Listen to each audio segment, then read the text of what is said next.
Aujourd'hui, il y a des nouvelles intéressantes de Toretsk. Ici, alors que les forces russes intensifient leurs efforts pour capturer Toretsk, les défenseurs ukrainiens continuent de tenir des bastions formidables dans la ville, empêchant toute percée russe significative. Avec l'ennemi tentant de pousser vers l'ouest, les escouades d'assaut d'élite ukrainiennes mènent des raids dévastateurs sur les positions russes pour les empêcher de prendre le contrôle de la ville. L'objectif principal pour les Ukrainiens est de maintenir les forces russes contenues à l'intérieur de Toretsk, les empêchant d'utiliser la ville comme base de départ pour de nouvelles avancées vers l'ouest. Si les Russes sécurisent les environs, ils pourraient exploiter les routes et le terrain ouvert pour avancer vers l'ouest, menaçant les défenses ukrainiennes. En tenant des positions solides et en lançant des raids dans la ville, les troupes ukrainiennes maintiennent les combats contenus, refusant aux Russes la possibilité de s'étendre sur un terrain plus favorable. Pour y parvenir, les forces ukrainiennes se sont retirées vers des bastions défendables aux abords de la ville, leur permettant de concentrer leur puissance de feu et leurs ressources plus efficacement. En plus de la défense statique, elles mènent fréquemment des raids mécanisés dans les environs, empêchant l'ennemi de consolider son contrôle. Un des plus grands défis auxquels les défenseurs ukrainiens font face est la supériorité numérique écrasante des forces russes. L'ennemi a pu inonder Toretsk d'infanterie, balayant les banlieues et trouvant des failles dans les lignes ukrainiennes. Les rapports indiquent que les troupes russes avancent souvent en petits groupes de 3 à 4 hommes, se déplaçant par vagues pour user les défenses ukrainiennes. Bien que cette stratégie ait un coût élevé en pertes russes, elle mène à des engagements quasi continus.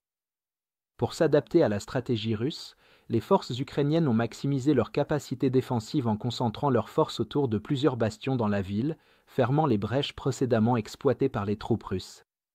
Les Ukrainiens ont également des fortifications bien défendables construites derrière ces bastions, sécurisant leur arrière contre les attaques de flanc russes.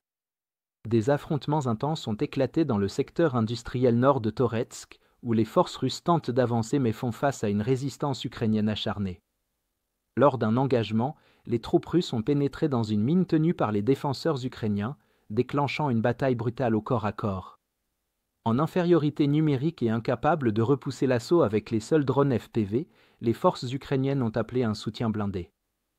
Un char est arrivé, bombardant la position tenue par les Russes et éliminant les attaquants, sécurisant à nouveau la zone.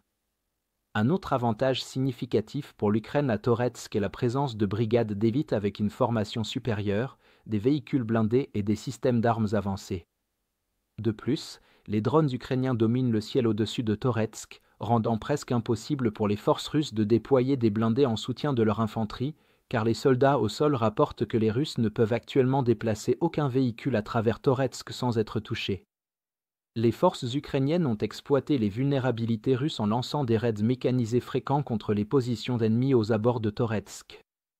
Lors d'une opération récente, les troupes ukrainiennes ont utilisé un véhicule blindé Onsia pour miner une position russe dans un bâtiment, le faisant exploser, éliminant les forces ennemies et les décourageant de renforcer leur position. Lors d'un autre assaut, une force combinée composée d'un char T-64, d'un véhicule de combat d'infanterie Bradley et d'un MRAP Senator a lancé une attaque, le char ouvrant le feu avec son canon principal, détournant l'attention du groupe d'assaut, leur permettant de mener à bien leur opération, capturant 4 prisonniers et nettoyant la zone.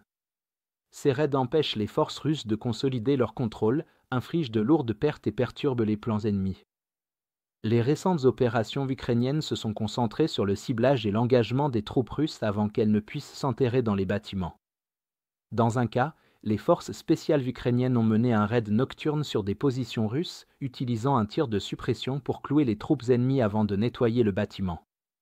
Dans l'ensemble, bien que la situation à Toretsk reste difficile, les forces ukrainiennes exécutent une stratégie de défense active efficace en freinant les avancées russes tout en renforçant la prochaine couche de défense derrière la ville. Avec la surveillance par drones surveillant constamment les mouvements russes, les forces ukrainiennes frappent à des moments clés, infligeant des dégâts et se retirant avant que l'ennemi ne puisse réagir efficacement. Cette stratégie a réussi à contenir la bataille à l'intérieur de Toretsk pendant des semaines, empêchant l'ennemi de s'étendre sur un terrain ouvert.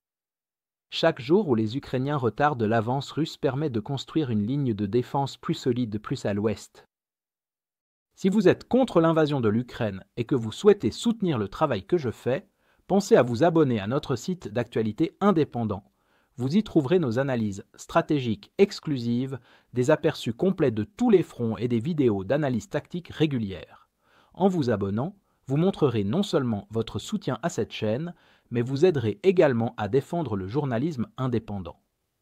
Le lien vers notre site est dans la description. Merci d'avoir regardé ce reportage et je remercie tous ceux qui ont décidé de nous rejoindre.